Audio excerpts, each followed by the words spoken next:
शुरू में दो दो पैर, दो थाई, फिर एक स्कल मिला एक दिन, उसके बाद एक बाजू का हिस्सा मिला। तो 3-4 दिन तक बॉडी पार्ट्स की रिकवरी हुई वहाँ मैदान से, और वहाँ एक 420 नंबर एफआईआर पीएस पांडव नगर में केस दर्ज हुआ। इसमें काफ़ी जद्दोजहद हुई। पहले तो ये बॉडी को आइडेंटिफाई करने की, यूआईडी भी बॉडी थी, उसमें ये आइडेंटिफाई नहीं हो पाई थी। इसी कारण इस केस में कोई ब्रेक थ्रू मिल नहीं रहा था। तो उसी कारण, क्योंकि काफ़ी वो था, ग्रुसम मर्डर लग रहा था कि बॉडी पार्ट्स हुए हैं, उस कारण हमारी कई टीम्स उस पर काम कर रही थी। इसमें फाइनली हमारी न्यू दिल्ली रेंज की टीम एसीपी उमेश भरतवाल और इंस्पेक्टर राकेश के अंडर इनका ब्रेक थ्रू हुआ जब ये बॉडी को आइडेंटिफाई कर पाए। इसमें बेसिकली इन्होंने काफ़ी जगह से उसमें फुटेजेस रिलीज़ हुई थी, और उसके हिसाब से इन्होंने टेक्निकली एनालिसिस किए और उसके साथ साथ डोर टू डोर वेरिफिकेशन की।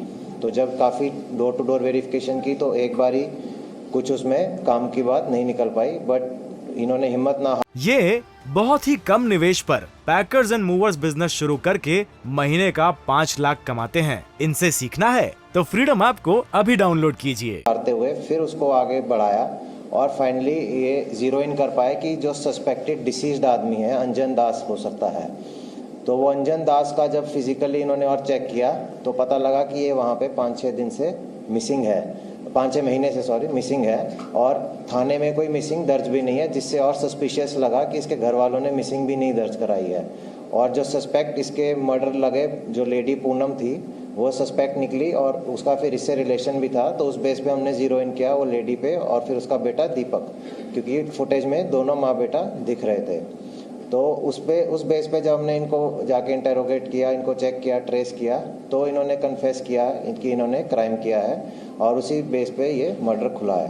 तो इसमें जो इनसे अभी हमें, एक तो इन्होंने जो कपड़े पहने हुए थे वारदात जब ये फुटेज में दिख रहे थे, वो इनसे हमारे को रिकवर हो गए हैं, और उसके साथ साथ जो मोबाइल था डिसीज्ड का वो भी रिकवर हो गया है। इसकी इन्होंने बताया कि जो लेडी है ये पूनम, ये इसकी 2017 में इससे शादी हुई थी, 2011 से एक साथ रह रहे थे। 16 में जो इसका हस्बैंड था कल्लू, उसकी डेथ हो गई थी, तो उसके बाद इसने 2017 में उससे शादी कर ली थी।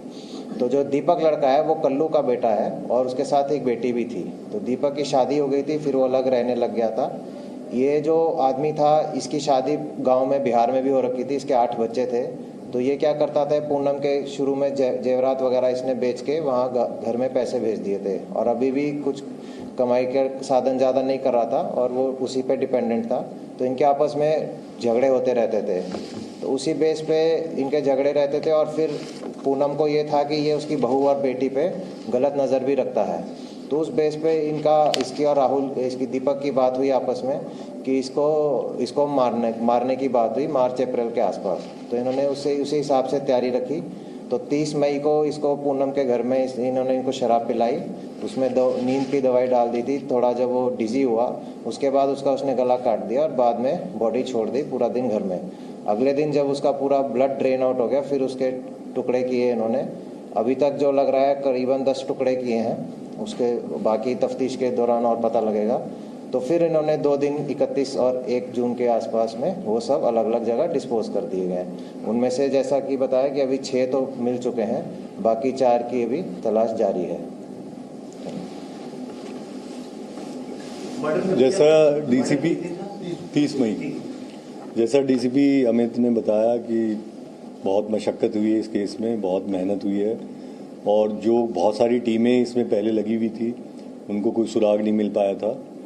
और एक हमारे कमिश्नर ऑफ पुलिस जो श्री संजय अरोड़ा जी हैं, उनका आदेश भी था कि जो केसेस डिस्ट्रिक्ट में सॉल्व नहीं हो पा रहे हैं, क्योंकि हमारा जो हीनस क्राइम का जो सॉल्व परसेंटेज है दिल्ली पुलिस का, वो 95% से ऊपर है, जो कि बहुत ही काबिल तारीफ़ है। जो इक्का दुक्का केसेस जो ऐसे बचे हुए हैं, तो उन पे हमें क्राइम ब्रांच को स्पेशली फोकस करने के लिए बोला था। तो इस टीम पे अमित ने बहुत मेहनत की है। इसकी एक और टीम को पहले लगाया गया था, वो भी कामयाब नहीं हो पाई थी। अब फाइनली जो न्यू दिल्ली रेंज की टीम है, उमेश भरतवाल एसीपी हैं, वो पुराने दिग्गज हैं स्पेशल सेल के, और इंस्पेक्टर राकेश की टीम मेहनत से इस पे काम किया। और सीसीटीवी फुटेज को इन्होंने बार बार देखा कि उसमें इतना तो जरूर आ रहा है, रात के अंधेरे में जो है एक लेडी और एक आदमी कुछ बैग में ले जा रहे हैं और वहाँ जाके रामलीला मैदान या जो गंदा नाला है अशोक नगर का, वहाँ पे डिस्पोज ऑफ कर रहे हैं। लेकिन उनकी चेहरा या उस तरह की आइडेंटिटी इस्टेब्लिश नहीं हो पा रही थी कि ये कौन लोग हैं। वहाँ पे पूछा गया कोई मिसिंग पर्सन है, कोई गायब हुआ है जिसकी बॉडी इन्होंने डिस्पोज की है, उसमें भी कोई कामयाबी नहीं मिल पा रही थी। इन्होंने आसपास के पुलिस स्टेशंस की सारी मिसिंग छानी, उसमें भी कोई कामयाबी नहीं मिली। आसपास के डिस्ट्रिक्ट्स, उत्तर प्रदेश के थानों में भी इनकी टीम ने जाके काफ़ी छानबीन की। फिर जैसा हुआ, जब आप मेहनत करते हैं तो फिर लक भी आपका साथ देता है, तो फिर इनके पास ये सूचना आई कि ये जो क्या नाम है इसका, अंजन दास नाम का जो व्यक्ति है, ये काफ़ी दिन से मिसिंग है। इन्होंने फिर सारे पुलिस स्टेशन के रिकॉर्ड छाने कि अंजन दास की मिसिंग कहीं पे लॉज्ड हो, किसी ने रिपोर्ट कराई हो, लेकिन इस बारे में भी कहीं पे किसी ने कोई मिसिंग लॉज नहीं की थी। फिर इन्होंने आगे पता किया कि अंजन दास कौन था, कहाँ रहता था, किस प्रकार का व्यक्ति था। तो अंजन दास फिर कल्याणपुरी में रहता था और एक लिफ्ट ऑपरेटर का काम करता था, और लास्ट में जो ये लेडी है पूनम के साथ वो रहता था। फिर इन्होंने पूनम और उसके साथ जो इसका लड़का है दीपक, इनसे पूछताछ की, जिसमें काफ़ी विरोधाभास आए। साइंटिफिक इंट्रोगेशन हुआ, कॉन्फ्लिक्टिंग इनके वर्जन्स थे, और बाद में इन्होंने डिस्क्लोज किया कि कैसे कैसे इन्होंने सारे इसको अंजाम दिया है। अब जो दीपक है वो इनका असली पुत्र नहीं है, अंजन दास का फोस्टर सन कहते हैं। जो पूनम की जो कहानी है वो बिहार से शुरू होती है। जब ये मात्र 13-14 साल की थी तो एक सुखदेव तिवारी से इसका विवाह कर दिया गया था, और सुखदेव तिवारी इसको छोड़ के, वहाँ एक बच्ची भी होगी थी इससे, वो आ गया दिल्ली रहने के लिए, और दिल्ली में आने के बाद इसने इससे संपर्क तोड़ दिया। तो ये वहाँ से ढूंढती हुई आई सुखदेव तिवारी को। सुखदेव तिवारी इसको कहीं नहीं मिला और इसको कल्लू टकरा गया। फिर ये कल्लू के साथ रहने लगी, और कल्लू से इसके 3 बच्चे हुए, जिसमें 2 लड़कियां और एक ये तीसरा दीपक नाम का लड़का था। वहाँ पे रहते रहते फिर कल्लू भी शराब वगैरह के नशे में इसके साथ बदसलूकी करता रहा। इसको अपना जीवन यापन करने में काफ़ी परेशानियाँ आई, और फिर धीरे धीरे इसको ये अंजन दास जो तीसरा आदमी है ये टकराया, और अंजन दास के प्रति इसको कुछ उस समय लाइकिंग होगी, और ये जैसे ही कल्लू की मौत हुई लिवर फेलियर से, तो ये अंजन दास के साथ रहने लग गई। और अंजन दास का इसको नहीं पता था कि उसकी बिहार में एक ऑलरेडी एक फैमिली है, और इसके 8 बच्चे हैं वहाँ पे जो बिहार में रह रहे हैं। जब ज़्यादा दिक्कत तब आई जब दीपक की शादी हुई, और जो दीपक की वाइफ आई उसके ऊपर इसने बुरी नज़र रखना शुरू किया, और एक इसकी बहन भी जो डाइवर्स होके वापस यहीं रहने लगी थी इनके साथ, उस पर भी इसकी बुरी नज़र थी। तो कुछ दिनों से ये परेशान थे कि जितना पैसा हम लोग कमाते हैं वो ये हमसे ले लेता है, और साथ में हमारी जो बहू है या बहन है उस पर भी बुरी नज़र रखे। ये सब करते करते इन्होंने आखिर ये सोचा कि ये इसका और कोई तरीका नहीं है, इसको मार डालेंगे, और इस प्रकार से मारेंगे कि इसका कोई सुराग ही ना मिले, और इसके आगे पीछे कोई पूछने वाला है नहीं बिहार में, तो इसके सारे सुराग या सबूत हम मिटा के करेंगे। तो इन्होंने जैसा अमित ने बताया, इसको पहले शराब पिलाई 30 मई को अपने कमरे पे, और फिर उसमें नशे या स्लीपिंग पिल जो कहते हैं, नींद की गोलियां मिला दी, जिससे ये अपने होशोहवास में नहीं रहा। फिर इसको इन्होंने उसको स्टैब जो होता है, चाकू और डैगर जो थी, उनसे इसको कई जगह जो वाइटल पार्ट्स होते हैं गर्दन के, छाती के, वहाँ पे करके मार डाला। जब इनको लगा, इन्होंने वो देखा सांस वास सब बंद हो गई है और बिल्कुल मर चुका है, तब इन्होंने इसको छोड़ दिया बॉडी को रात भर तक, कि जो खून वून है सब सूख जाए।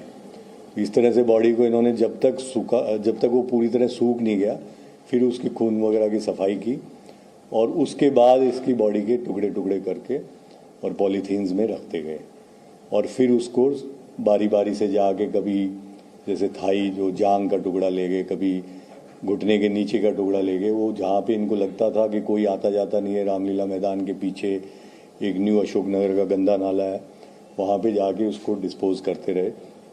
3-4 दिन में इन्होंने, और जो खोपड़ी थी उसको उन्होंने, ताकि वो ना मिल जाए, उसको गाड़ने की थोड़ा सा गड्ढा बना के उसको उसमें गाड़ दिया। तो कुल मिला के करीब 8-10 इन्होंने टुकड़े किए उसके। 8-10 बार इन्होंने उसको जाके अलग अलग जगह पे डाला ताकि कोई कनेक्टिविटी ना हो। जब लोग पुलिस जो थाने की पुलिस है पांडव नगर की, जब उनको मिला तो कभी 3-4 दिन में ये बॉडी पार्ट मिले, कभी एक पार्ट मिला, कभी दूसरा पार्ट मिला। उन्होंने उन पार्ट्स को ये कोशिश करने के लिए कि एक ही व्यक्ति के हैं तो उसको डीएनए कराने के लिए भेजा हुआ है। और अभी भी इसको एस्टेब्लिश करने के लिए फाइनली कि ये अंजन दास ही था, इसको हम जो इसके घर वाले वहाँ पे हैं बिहार में, उनसे इसका डीएनए मैच कराएंगे। लेकिन हम लोग कन्विंस थे, इसलिए हमने इसकी अरेस्ट डाली कि ये इन लोगों ने ये वारदात की है और 6 महीने से ये लोग बचे हुए थे। इनको गिरफ्तार करके अब हम इसको पांडव नगर पुलिस के हवाले करेंगे, जहां आगे की तफ्तीश ईस्ट डिस्ट्रिक्ट पुलिस करेगी। सर, कितने हथियार इस्तेमाल हुए थे और जब क्या इसके अंदर मैं अभी पुख्ता रूप से ये नहीं कहूँगा, क्योंकि ये चाकू की भी बात कर रहा है, एक डैगर की भी बात कर रहा है कि चाकू से मारा, डैगर भी थी, डैगर से फिर उसको काटा। तो वो चीज़ें अभी चूंकि इसकी रिमांड ली जाएगी, और ज़रूर एक चाकू और डैगर वगैरह थे इसके पास जो इसने ला के रखे हुए थे। तो जैसे जैसे आगे इसका इंट्रोगेशन होगा वो चीज़ें क्लियर होती चली जाएंगी। सर, घर में क्या बहनें भी मौजूद थी जब हत्या की गई या तीनों? नहीं, उसके लिए इसका ये कहना है कि ये जब इसकी शादी होगी तो इसने पड़ोस में एक और कमरा ले लिया, तो वहाँ पे ये अपनी वाइफ के साथ रहने लग गया। और जो बहन थी वो उस दिन इसने कहा कि भाई तू वहाँ रह ले, मैं माँ के साथ रहूँगा, आज तू वहीं पे सो जाना, को बुला के हमें करनी है अपने फादर के साथ, इस टाइप की। हालांकि ये जरूर है कि बाद में उनको शक हुआ होगा, इन्होंने कहा कहीं चला गया है, जो भी है वो भी लोकल पुलिस का जब इनकी रिमांड ली जाएगी और इंट्रोगेशन में अगर कोई और पहलू नजर आता है। अभी तक तो इसका दावा यही है कि मैंने और मेरी मदर ने मिलके, माँ ने मिलके किया है, और बहन और वाइफ को इस बारे में नहीं पता। सर, ये आइडिया कहाँ से आया था इनको? क्या कोई मूवी वगैरह देख करके आया या पहले से प्लानिंग? अब ये मर्डर केस के अंदर भी ये चीज सामने आई थी कि पांडव नगर में एक बॉडी मिली है। और चलिए, इस खबर पे हमारी नजर बनी हुई है। फिलहाल यहाँ एक छोटे से ब्रेक के लिए रुक रहे हैं। ये बहुत ही कम निवेश पर पैकर्स एंड मूवर्स बिजनेस शुरू करके महीने का 5 लाख कमाते हैं। इनसे सीखना है तो फ्रीडम ऐप को अभी डाउनलोड कीजिए।